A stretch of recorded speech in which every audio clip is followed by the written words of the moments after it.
Bueno, ya de regreso de nuestra pausa comercial, vamos con nuestra segunda ronda informativa en Siempre Venezuela, Venezuela Siempre. Hoy tenemos con nosotros a un líder sindical, un dirigente nacional de valía. Se trata de Carlos Ortega, hoy en el exilio por circunstancias que todos la conocemos.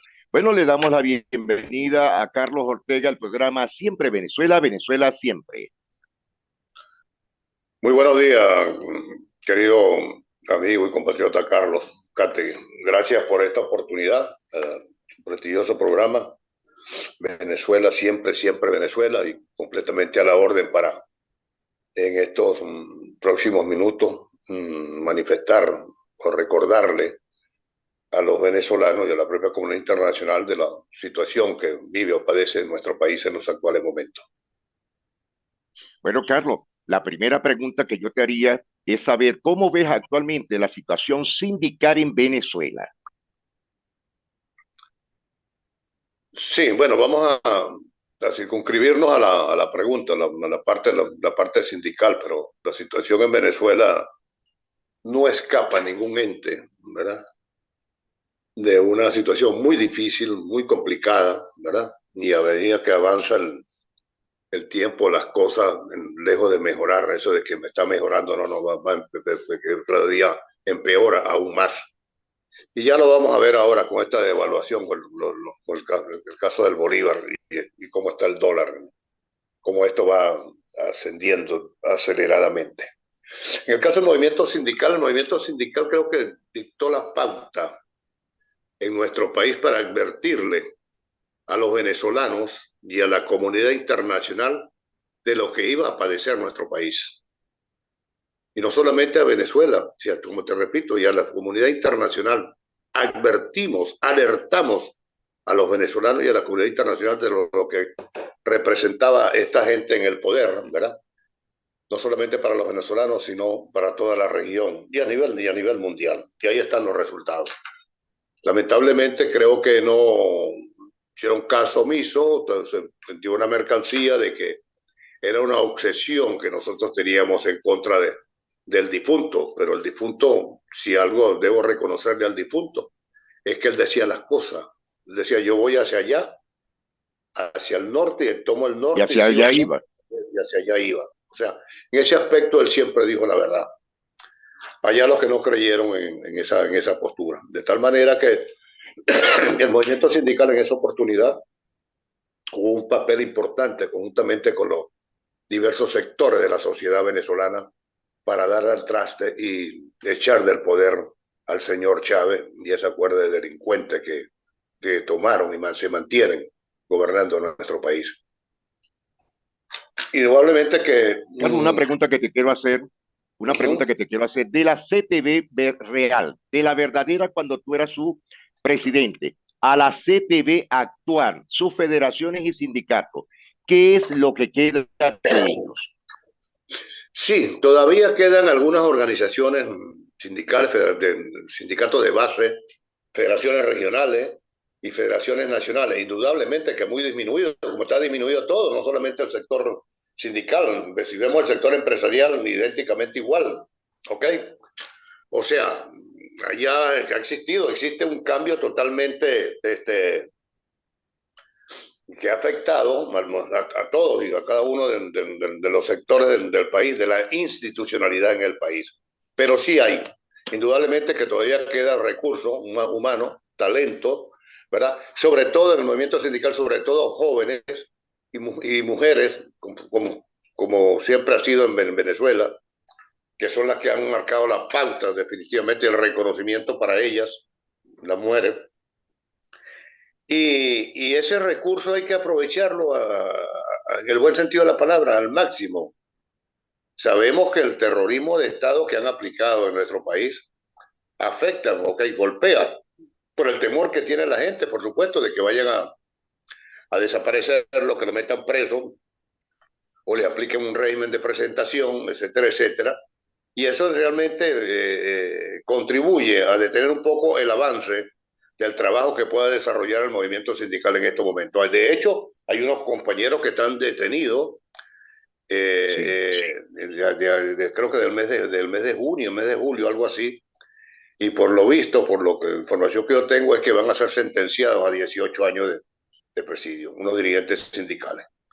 Entonces, mira, esto realmente no es fácil, la tarea no es fácil.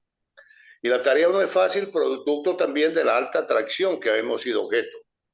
Porque la atracción no ha sido única y exclusivamente del sector político, que podemos hablar de eso también, sino del sector por empresarial, del sector supuesto. social, de diversos sectores que realmente han traicionado a la población venezolana, se han colocado a espaldas, ¿verdad?, del pueblo venezolano. De allí esta situación que estamos viviendo. Pero lo que sí yo siempre he dicho y sostengo y lo mantengo permanentemente, lo hice ayer y lo digo hoy, lo mantengo, indudablemente es la necesidad de unirnos, de integrarnos todos, en el caso concreto del movimiento sindical.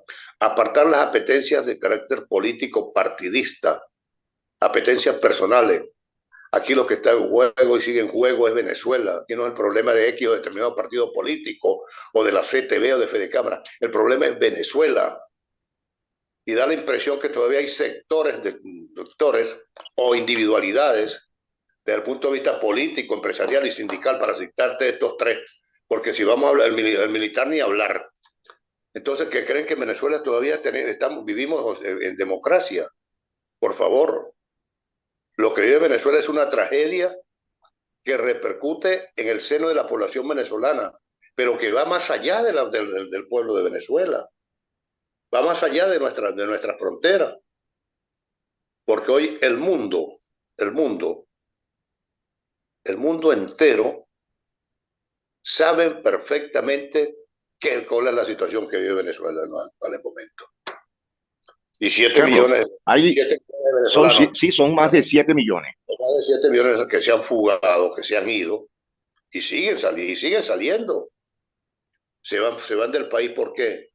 Van a turistear, van a hacer turismo, buscando nuevos horizontes, cómo mantener a su familia, porque allá la gente se está muriendo de hambre, allá la gente no tiene Totalmente. medicina, allá se perdió todo. De tal manera que, mira, entonces en ese sentido, mira, lo que señalamos en este momento, indudablemente que hay que aplicárselo, hay que aplicarlo, y ese es el rol que debe jugar el movimiento sindical. Y les he dicho a mis compañeros, ¿verdad?, algunos, porque hay otros que están del otro lado, Por ¿verdad?, supuesto. que están del otro lado no porque creen en la revolución, no porque creen o consideran de que los trabajadores venezolanos y su familia con este régimen, con esta dictadura, van a lograr mejoras sustanciales o van a mejorar la calidad de vida o el estándar de vida. No, al contrario, lo poco que pueda quedar allí de las convenciones colectivas o de algunas cosas que puedan tener allí, de que pueden medianamente o con un octavo, ¿verdad?, puedan favorecer a un trabajador o a la familia del trabajador, esos van a perderlo, lo poco que les queda. Además, recuerden las célebres frases del difunto, que él conduciría a Venezuela hacia el mar de la felicidad. Yo creo que los venezolanos deben recordar esa célebre frase. ¿Y a dónde nos llevó el difunto? ¿Y a dónde nos mantiene Maduro? En el mar de la felicidad. Es una destrucción total, Carlos Ortega. El mar de la felicidad el mar de la felicidad es llevarnos a un régimen idénticamente igual, una copia al carbón, lo que vive el pueblo cubano de más de 60 años. Sí, hay una Carlos, destrucción total, una nuestro país. destrucción total. Hay algo que te quiero preguntar. ¿Cómo ves actualmente la situación política en unas primarias, en unas próximas elecciones electorales en Venezuela? Mira, yo realmente, y el país lo conoce, lo sabe perfectamente bien, yo tengo mis reservas sobre eso. Siempre las he tenido, las he mantenido, y creo que a través de los años, del tiempo, nos ha dado la razón. Tú no puedes ir a un proceso Sí, electoral en unas condiciones como las que tenemos allá. Es imposible. es imposible. Siempre en los procesos electorales, antes de que finalice la campaña electoral, o sea, legislativo, presidencial, gobernadores, alcaldes, etcétera, lo que sea. La oposición, los que dicen ser opositores, aparecen, no, arriba, triunfantes. Recuerden en las últimas elecciones de gobernadores, ¿cuántos gobernadores iba a sacar la oposición? 20. Si acaso 19, saliendo muy mal. Pero creo que los cálculos fueron al revés. Los 20 los sacaron fueron ellos y nosotros sacamos los 4 o 5 gobernadores. Y entonces, es que el pueblo Exacto. venezolano Carlos, ¿cómo ves la actualidad? es masoquista. Es que los venezolanos son masoquistas. Es que al venezolano le gusta ir a votar. Sí, va a votar. ¿Para qué? Para votar por el régimen, por un gobierno que le quitó la alimentación, la medicina, la estabilidad, ¿verdad? Que arrebató todo al venezolano. ¿A quién? Díganme ustedes, ¿a qué ser en la tierra le encanta esto? Ni que fuera masoquista. Entonces, allí algo está pasando. Yo no creo en ese Consejo Nacional Electoral. Indudablemente que no. Si a mí me colocan allí cinco representantes del Consejo Nacional Electoral que sean independientes, que sean gente honorable, gente decente, perfectamente bien. Y de la sociedad civil. Sí, de la sociedad civil, y vamos realmente a ver el registro electoral, vamos a revisarlo, vamos a ver cómo está, en qué situación está eso, cómo está eso. Ah, no, pero nosotros nos vamos con lo que sea. Y todavía tienen la desfachatez de decir, no, si la gente sale a votar, nosotros vamos a ganarle las elecciones. Por favor. No es posible. Yo no he visto una gente que de esta calaña que por vía electoral, ¿verdad?, puedan entregar el poder. Y además ellos lo dicen, no lo dicen en sus propias caras. Pero somos tan sinvergüenza, son tan sinvergüenza, que se van a México a un diálogo, a compartir socialmente será, y regresan de México y los llaman terroristas, corruptos, los patean, le dicen de todo.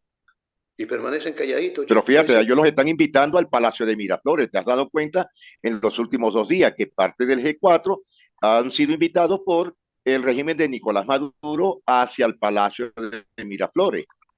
Sí, pueden ir al Palacio de Miraflores, ¿cómo no?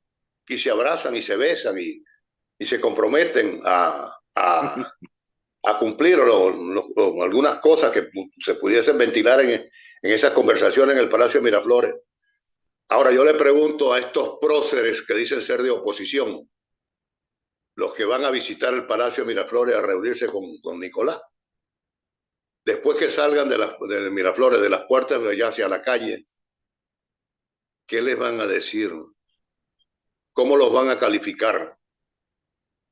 ¿O cómo les han calificado? Te han dicho de todo, menos bonito. Y los patean y hacen con ellos los que les vienen ganas y no reaccionan, no dicen absolutamente nada, sino, vámonos, en la vía electoral, el canal es electoral. De tal manera que, mira, yo en esa primaria, yo creo que el producto de esa hemorragia de candidatos que hay allí, o precandidatos. Sí, hay como 35, si no temo equivocarme. A lo mejor llegará a 50, por lo visto, ¿no? ¿En qué cabeza cabe, por favor, que nosotros, allí en estos momentos hay 35, como dices tú, precandidatos a la presidencia de la República? Bueno,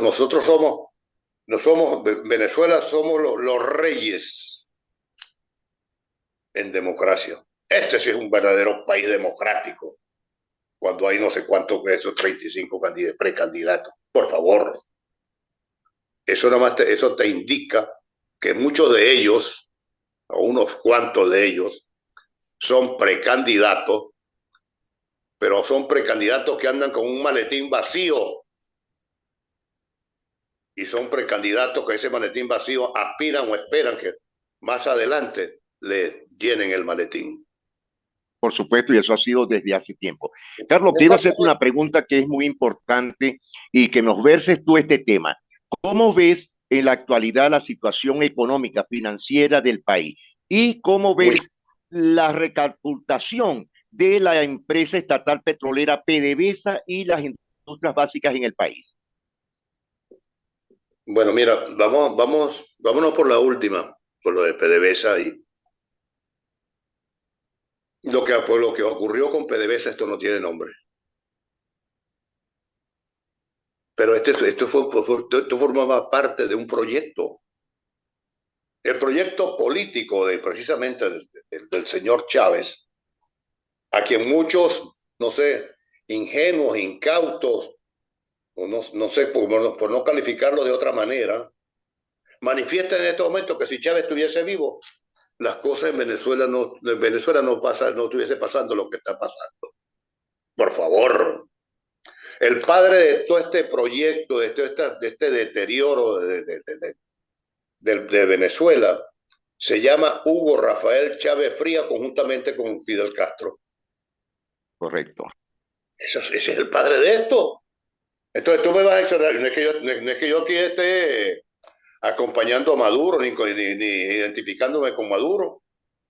Maduro lo que ha hecho es darle continuidad a lo que su padre político, sus padres políticos, tanto Fidel como Chávez, lo colocaron ahí al frente de la presidencia de la República. Pero esto es así, esto es un proyecto bueno, ¿qué sentido tiene que tú destruyas a PDVSA, que era la columna vertebral de la economía de nuestro país, con una producción de 3,5 millones de barriles diarios? Y mira dónde está ahorita. ¿Qué sentido tiene eso de destruirla?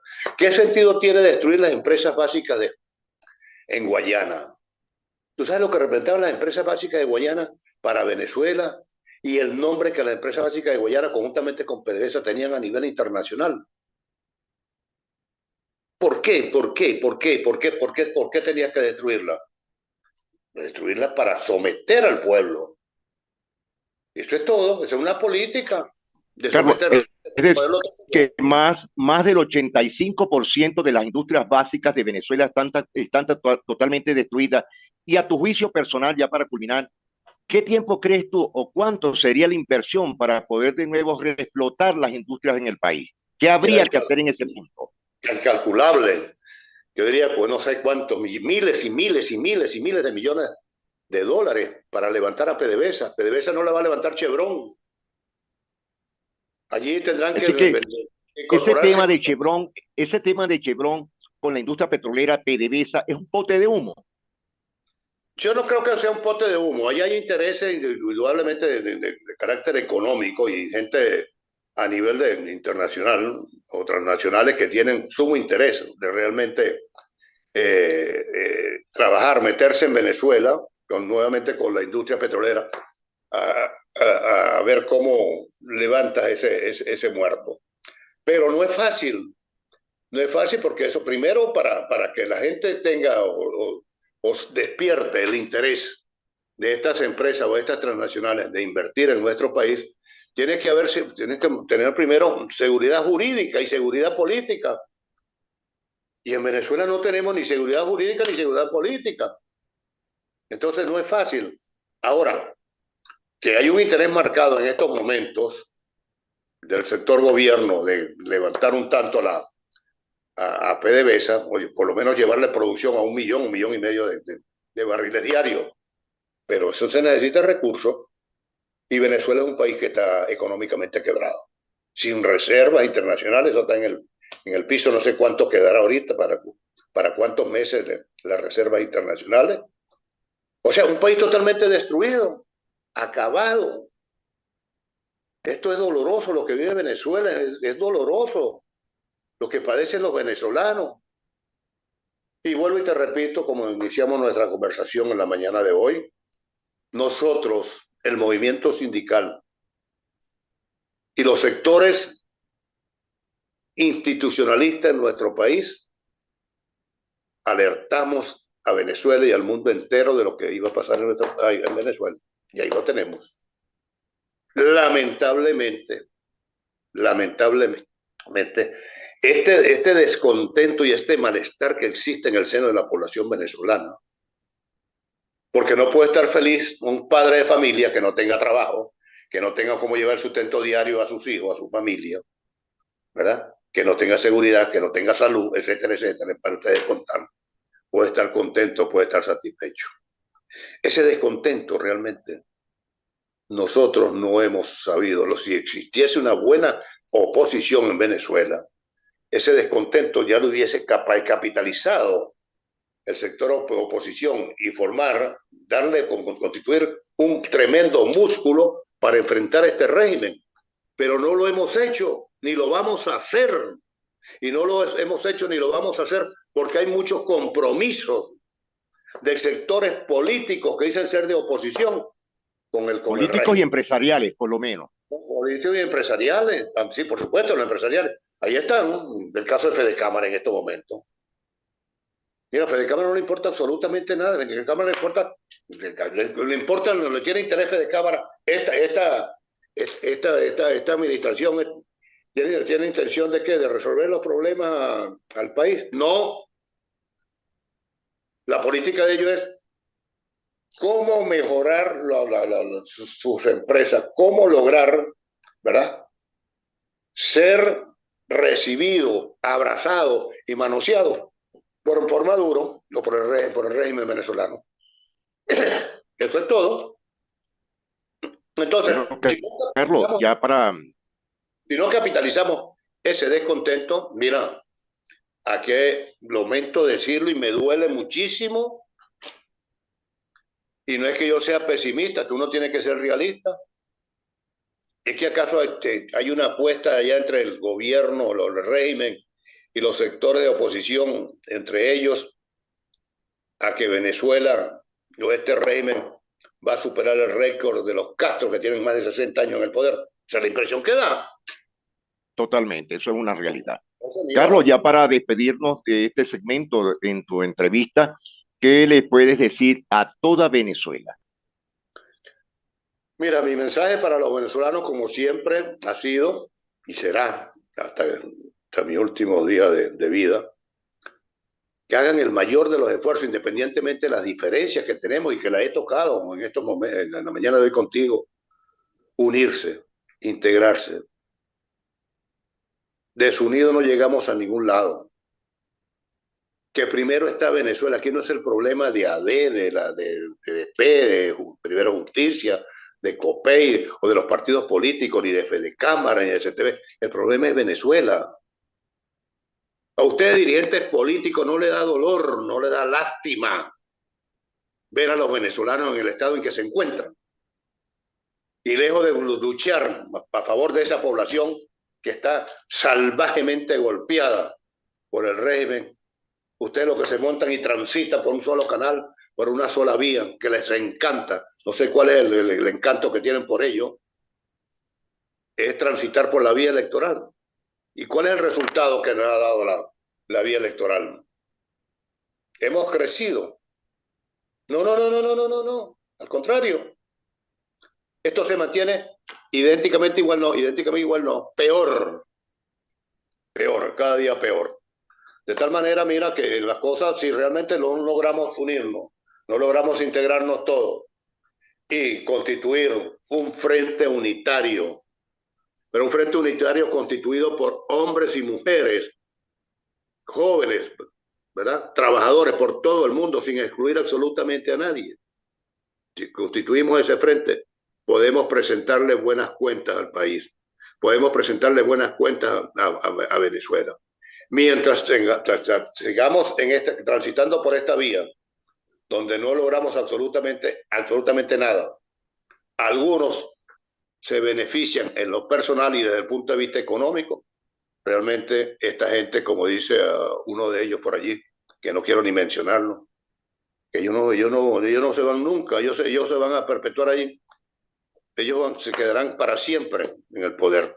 Yo no creo en eso, yo tengo fe, ¿verdad? Y eso sí te lo digo siempre, y no es por un cumplido, en el pueblo de Venezuela. Mayoritariamente el pueblo de Venezuela sabe lo que padece, conoce perfectamente bien las cosas. Y hay algo muy importante, conoce, para que ustedes no lo crean, de política, porque el venezolano desconoce de política en estos momentos, no como antes. O sea, si están creyendo que lo están engañando, no, no, no, no. Bueno, Engañado a ustedes, los dirigentes políticos, se han engañado a ustedes, sí, ustedes mismos. Un autoengaño, vamos a llamar esto, porque hay que ver el repudio, el rechazo que tienen los venezolanos por esa dirigencia política traidora, por el agente del gobierno y por las Fuerzas Armadas de nuestro país. Ahí está.